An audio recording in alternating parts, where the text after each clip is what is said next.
Hello Enchanted ones, and a truly blessed Litha and Midsummer to all.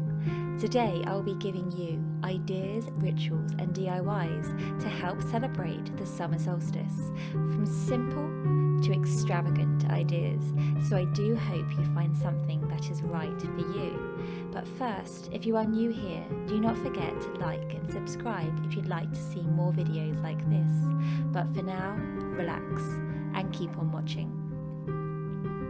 The summer solstice marks the beginning of summer.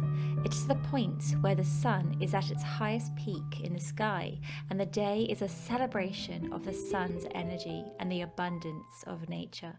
The solstice has been celebrated for thousands of years, and many people start celebrating the night before. They will watch the sunset and stay up all the night creating huge bonfires waiting for the sunrise with song and dance. But if you don't want to party through the night, you may want to begin your celebrations very early the next day. I set my alarm for 4 a.m. as I wanted to witness nature waking up at its earliest point in the year. And before I travelled, I filled up my water bottle to place this in the sun to make some solar water. As I travelled to my spot, I saw the sun peeking its way through the trees, and I greeted it upon its arrival. To welcome and enhance this energy, I did a few salutations to the sun to honour the sun's spirit, but also to harness the energy from this once-in-a-year opportunity to see the sunrise at its earliest point. However, if you want to watch the sunrise in the comfort of your own home, you can. You can watch the summer solstice peak on one of the most sacred sites, Stonehenge, being there virtually to witness the moment of glory when the sun penetrates onto the sacred stone in the middle of the henge.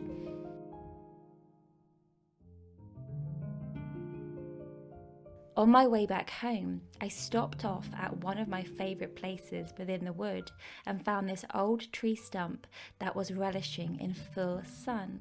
This was perfect for a little ritual I had planned.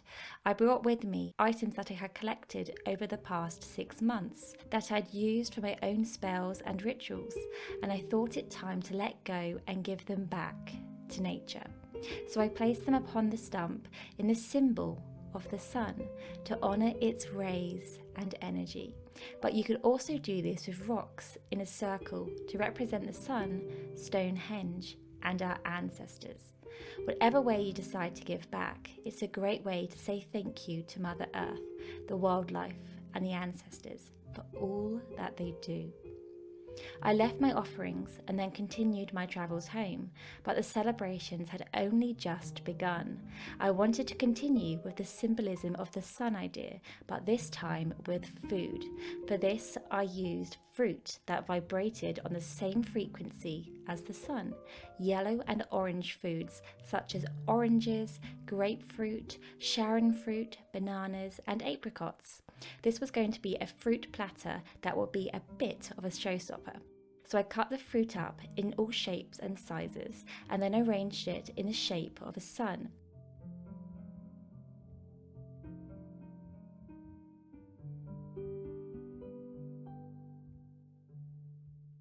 I then added a squeeze of lemon juice on top and some fresh herbs, apple mint and lemon balm, all from my herb garden.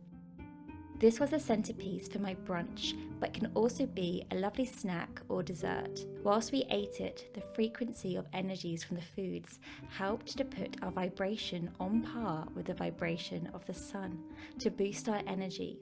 But overall, it's just a lovely centerpiece to celebrate the solstice.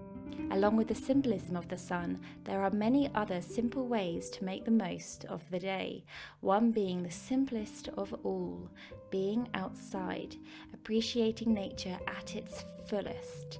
One place I love to go is my mum's garden, and today I thought it only right to go there and take you with me, but of course taking my craft box.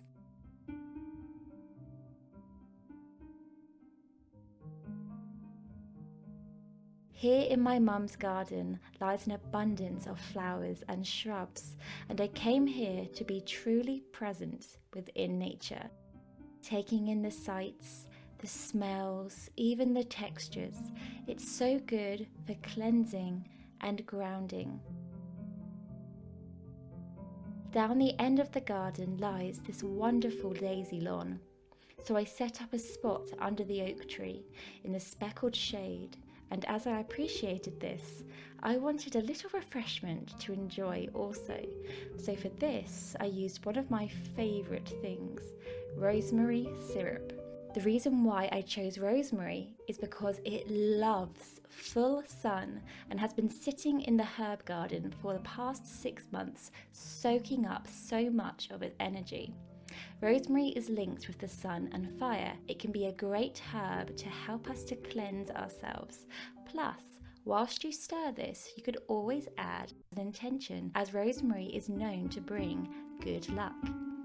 You can add the syrup to all sorts of things, pancakes, herbal tea, but because it was so hot, I added mine to some fresh lemonade.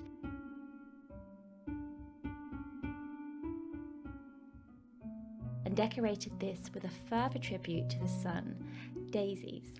The rosemary really adds an earthy depth to the lemonade, a flavour combination I highly recommend. I drank my lemonade and basked in the sun, and I felt like I wanted to freeze this moment and keep it forever. So I got out my craft box and made a few DIYs to help me do this. The first thing I wanted to make was a sun catcher to absorb the energy of the sun. This is so simple to make. The first 2 items being a stick and string. I tied a piece of string to either end of the stick so I could hang it up, and then got out some gleaming necklaces, pendants and crystals that twinkled in the sun. But you could use anything that absorbs energy here. It does not have to be sparkly, just the things that resonate with you. I attached these onto the stick using string or wire, whatever way was easiest to best tie them on.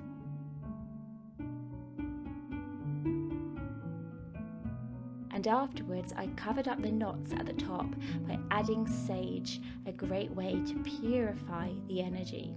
I tucked them into the string, covering it up, and it was ready to hang in the full sun. A sun catcher is a great way to absorb the energy of the sun, and after you leave it outside, you could always bring it inside to help boost the energy of your home, especially after the solstice, as the days are getting shorter and darker. A great reminder that the powerful energy of the sun remains here to help you through. Continuing this theme of savouring the energy, the next thing I made is very traditional for Litha, a celebratory flower crown to honour and savour the flowers and energy of summer. Yours can be any colour you'd like, but I decided to pick flowers that were yellow and orange to again honour solar energy. Firstly, I needed wire. I measured the wire to be just over 2 times the width of my head. I then folded it in half and twisted it together, making a little hook at one end of the wire so it could come together and make a full circle, a circle to represent the universe. I then got my flowers ready and cut them to size, wiring them up and twisting them on. I placed over the wire florist's tape to cover any exposed sharp points, but to also strengthen the structure, and continued to add more and more flowers until the circle was complete. But you don't just have to have a crown of flowers, you may want a crown of leaves, and oak leaves are perfect for Litha. This is because oak trees were traditionally honoured on Litha, as Midsummer's Day is said to be a battle between light and dark, the light representing the Oak King and the night representing the Holly King. As the nights are getting longer now, the Holly King wins. Therefore, honouring the oaks by crafting or giving thanks to them is just a wonderful tribute. Having a love of oaks, I wanted to do just that, and to savour this crown for a very special moment. I ventured back out into the woods to come across this sacred spot surrounded by oak trees, and the sun was gleaming through, ready to set after its fullest and most powerful day of the year. I placed upon my head the flower crown and danced.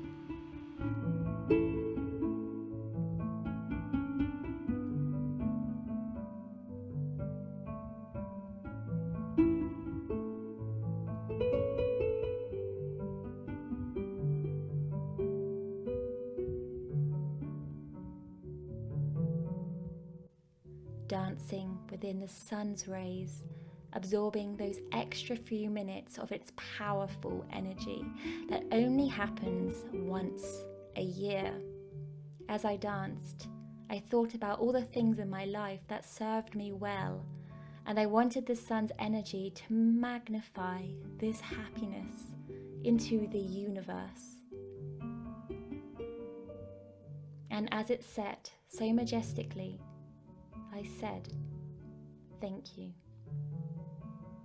From this point onwards, the days are getting shorter and the nights longer, so with this in mind, I decided to go back home and set up a little ritual to honour this night and the darkness that was to come, a ritual to help me let go.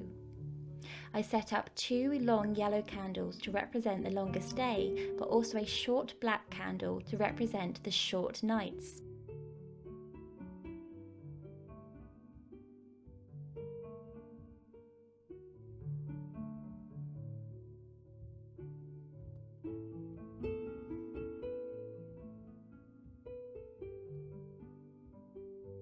I wrote down on pieces of paper things I felt that no longer served me, and one by one read out each item.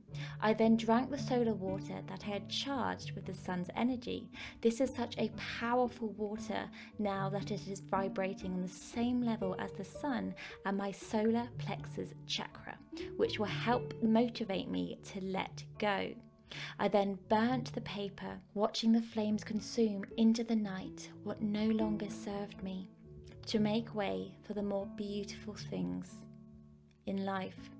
And in this moment, or during any moment of Midsummer's Day, you may want to reflect over the past 6 months and be proud of yourself and what you have achieved, big or small.